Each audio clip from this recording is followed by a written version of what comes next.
हे बहनों के हृदय में ऐसी भूख जगाइए कि ये दिन और रात जैसे योशुआ मनन चिंतन करता था वैसे ही कर सके, जैसे मोनिका दिन और रात मनन चिंतन करती थी वैसे ही कर सके।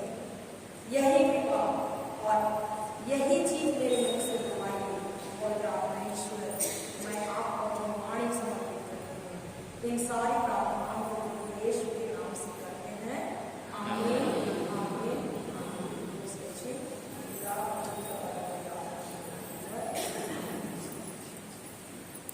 हालेलुया, हालेलुया, हालेलुया, हालेलुया। धन्यवाद प्रभु यीशु, धन्यवाद यीशु। हालेलुया, हालेलुया, हालेलुया, हालेलुया। हम लोग वचन खोलेंगे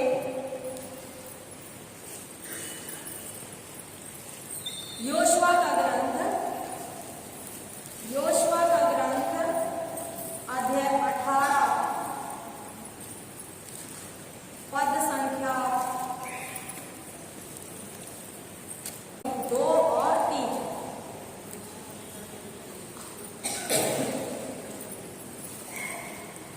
योशुआ का ग्रंथ 295 पृष्ठ। अब इस्राएलियों के साथ वंश ऐसे रह गए जिन्हें दया भाग नहीं मिला था। योशुआ ने इस्राएलियों से कहा, तुम अब तक उस देश पर अधिकार करने में विलंब करोगे, जिसे प्रभु तुम्हारे पूर्वजों के ईश्वर ने तुम्हें दिया है।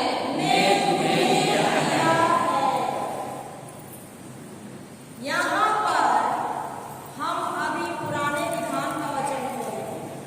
किस विधान का वचन खोले हैं? किसका ग्रंथ खोले हैं? योशुआ का ग्रंथ। तो नबी मूसा के मरने के बाद योशुआ इस्राएली जनता को मिस्र देश से कहां ले गए? कनान देश। मिस्र देश से कहां ले गए? कनान देश। पिता ईश्वर ने कहा था कनान देश जहां दूध और मधु की नदियां बहती हैं, मैं तुमको उस देश को क्या किया हूं? दे दिया हूं। क्या बोले थे?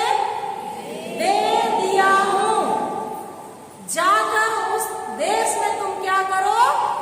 कब्जा करो, अपना बनाओ। किस देश में? दूध और मधु जहां बहती थी, कनान देश। वो किसके लिए था? इस्राएलियों के लिए था जो पुराने विधान में थे। आज इस्राएली जनता कौन है? हम लोग हैं नए विधान में, है कि नहीं? हम सब हैं कि नहीं? एफेसी 1:3 खोलिए। एफेसियों का पत्र अध्याय 1:3 और उसको भी खोले रहिए और इसको भी हम लोग दोनों को समझेंगे। जब हम वचन समझ जाएंगे तो वचन ही हमको क्या कर देगा? स्वतंत्र कर देगा, आजाद कर देगा, मुक्त कर देगा। एफेसियों का पत्र अध्याय 1 पद संख्या 3 पढ़िए।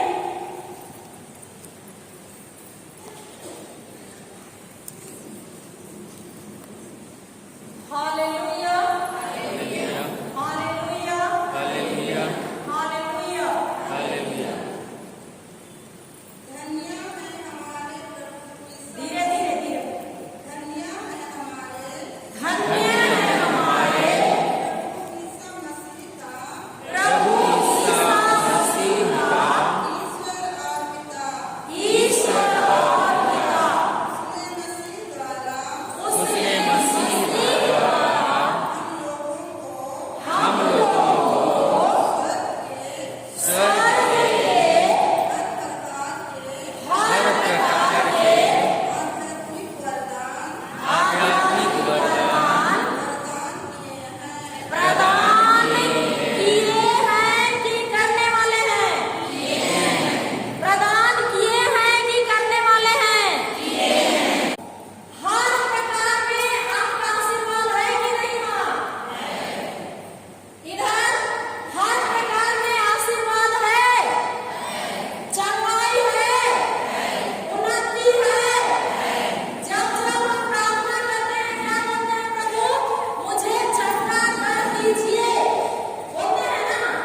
प्रभु चंगा कर दीजिए। हम जितना बार बोलते हैं उतना बार प्रभु बोलता है मैं तुमको चंगा कर दिया हूँ, मैं तुमको चंगा कर दिया हूँ, मैं तुमको चंगा कर दिया हूँ।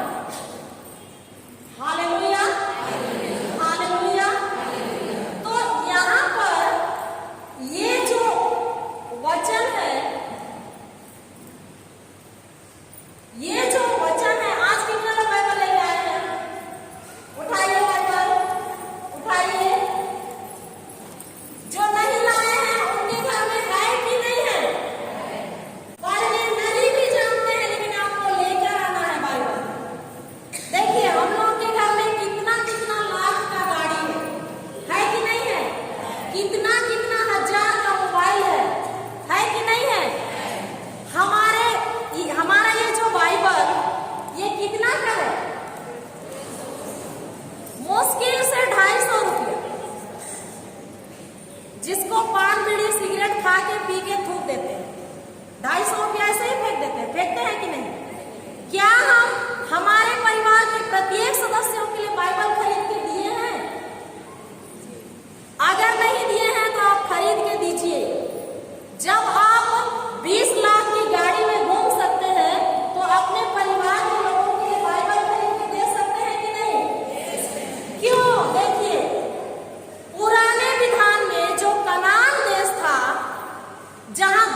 खुला।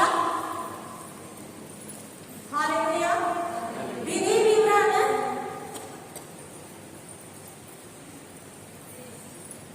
मिला 30:19 मिला।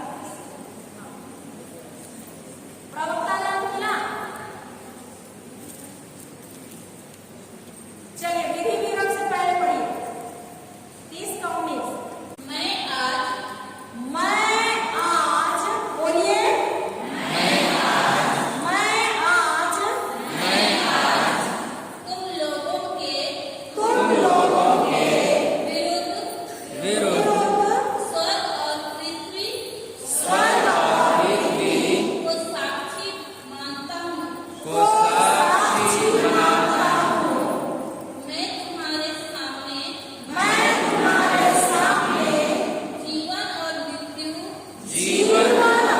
मृत्यु, भलाई और बुराई रख रहा हूँ। तुम लोग जीवन को चुन लो, जिससे तुम और तुम्हारे वंशज जीवित रह सकें। ईश्वर क्या बोल रहा है? मैं आज तुम लोगों के विरुद्ध स्वर्ग और पृथ्वी को साक्षी बनाता हूँ। मैं तुम्हारे सामने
समझिएगा यहाँ पर।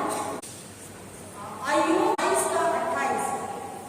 You will decide on a matter, and it will be established for you, and light will shine on your ways. थोड़ा समझाइए। आप किसी भी बात को लेकर निर्णय लेंगे और वह आपके लिए स्थापित हो जाएगा और आपके रास्ते पर प्रकाश फैलेगा, चमकेगा। आप किसी भी बात को बोलते हैं, वो आपके लिए क्या हो जाएगा? स्थापित हो जाएगा। क्या हो जाएगा? स्थापित हो जाएगा।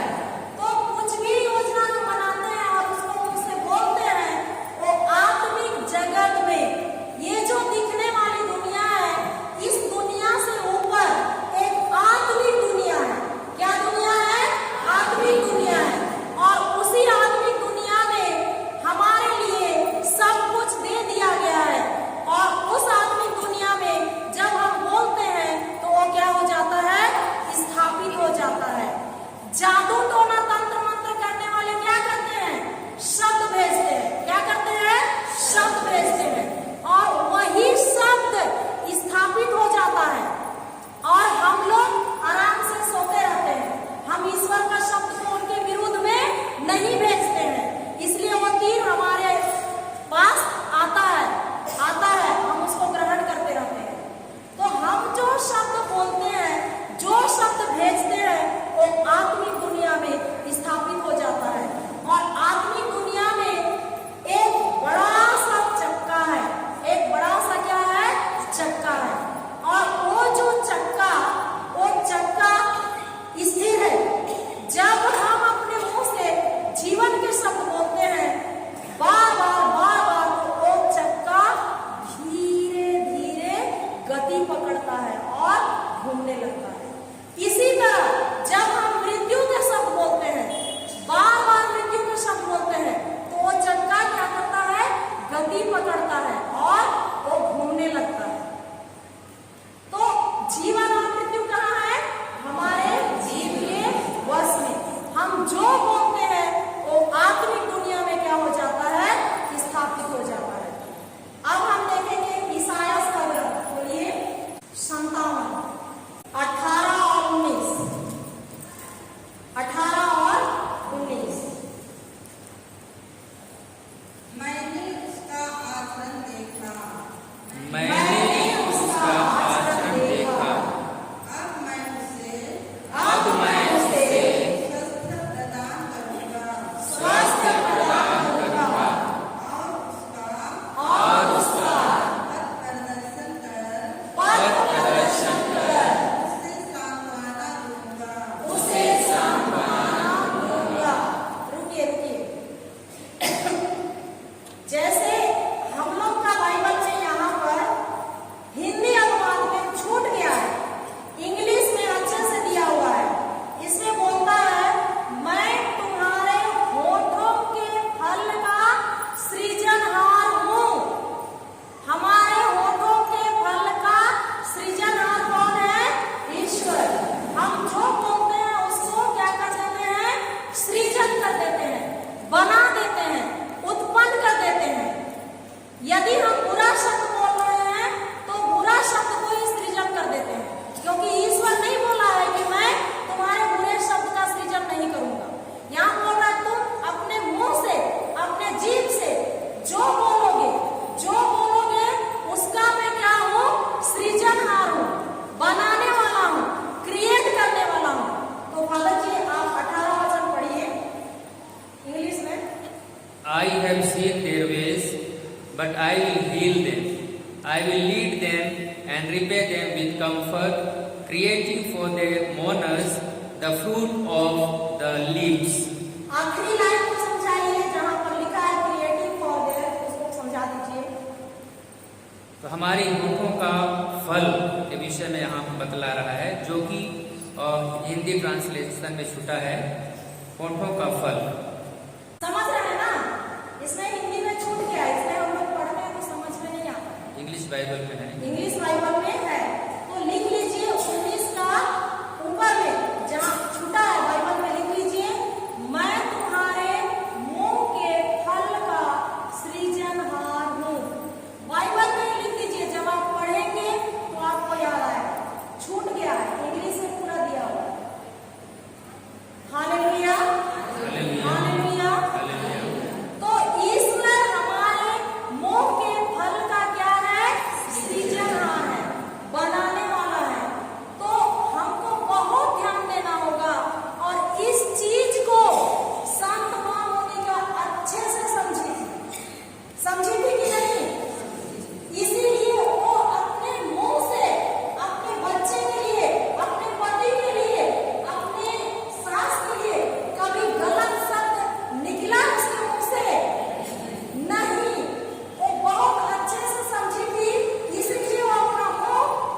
तो स्वर्गदूत आगे बोलता है तुम्हारी पत्नी गर्भवती है ना, होता है कि नहीं? वो विश्वास करता है? नहीं करता। इसीलिए ईश्वर उसके मुंह में ताला लगाता है। क्यों ताला लगाता है? यदि मैं इसका मुंह को गूंगा नहीं बनाऊंगा तो 9 महीना का जो समय है एलिजाबेथ के गर्भ में जो यूहन्ना बपतिस्मा पल रहा है और उसको आना इस धरती पर जरूरी है, तो इसके मुंह से अविश्वास का शब्द निकल जाएगा और वो गर्भ क्या हो जाएगा? गिर जाएगा। इसीलिए उसको क्या बना देता है? गूंगा बना देता है। तो यदि हम अपने परिवार में, अपने जीवन में चमत्कार देखना चाहते हैं तो नकारात्मक चीज बोलने के लिए हमारा मुंह में बड़ा ताला लगाना है। समझ रहे हैं? समझ रहे हैं ना?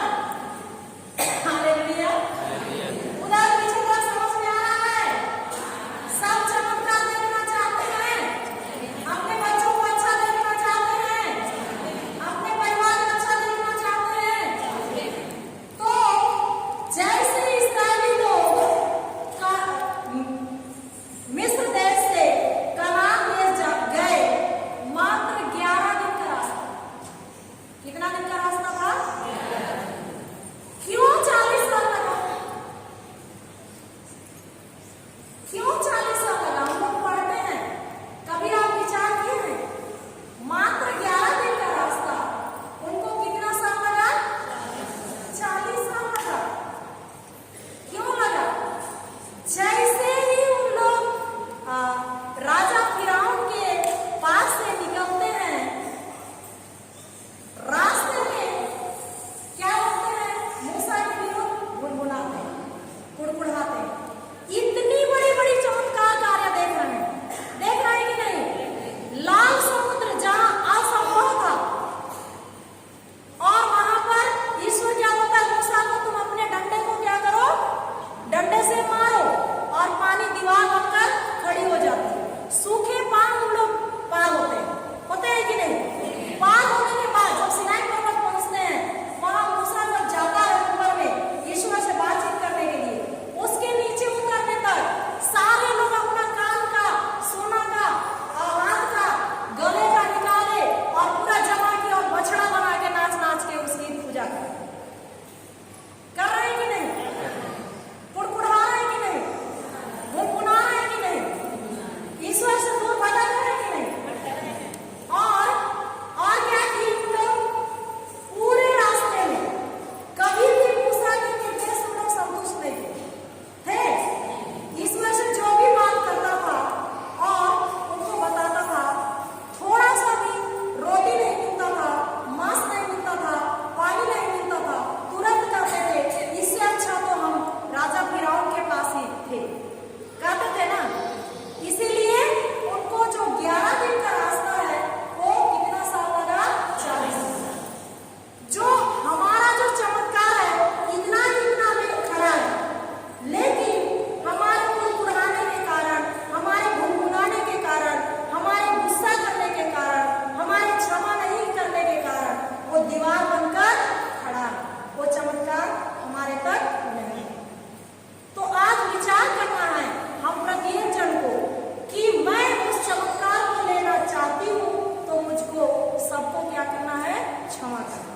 सबको क्या करना है? ईश्वरीय प्रेम देना है, शिकायत नहीं करना। हम लोग सुसमाचार में सुनते हैं 2 व्यक्ति प्रार्थना करने आते हैं, एक फरीसी और दूसरा नागेगा। फरीसी तब का खड़ा हो जाता है और बोलता है मैं क्या करता हूँ? अपना 10वां अंश देता हूँ, मैं दूसरों को दान देता हूँ, मैं ये करता हूँ, वो करता हूँ, मैं करता हूँ, बोल रहा है प्रभु। और दूसरा व्यक्ति प्रभु की ओर सिर उठाने का भी उसको साहस नहीं है और नम्र होकर बोलता है प्रभु मैं पापी हूँ, मुझ पर दया कीजिए। ईश्वर कौन बोलता है? वो जो फरीसी नहीं, लेकिन वो नाकेदार क्या हुआ? मुक्त होके। हालेलुया। हालेलुया।